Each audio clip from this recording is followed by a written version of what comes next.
2024లో మళ్ళీ ఇదే మాదిరిగా సాధ్యం కాని హామీలతో అబద్ధాలకు రెక్కలు కడుతూ ఈ మాదిరిగా సాధ్యం కాని హామీలతో 1,50,000 కోట్లకు సంబంధించి ఈ మాదిరిగా ఆయన చేయడం.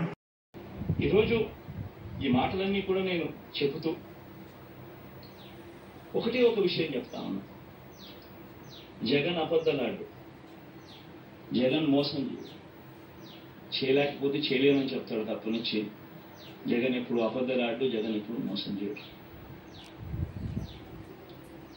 దగ్గరికి వెళ్తున్నాం. తేడా ఆ ప్రభుత్వానికి ఏ ప్రభుత్వానికి మధ్య తేడా గమనించండి. రాజకీయాలలో ఒక నాయకుడు ప్రజలకు ఏదైనా మాట ఇస్తే ఒకసారి గమనించినట్లయితే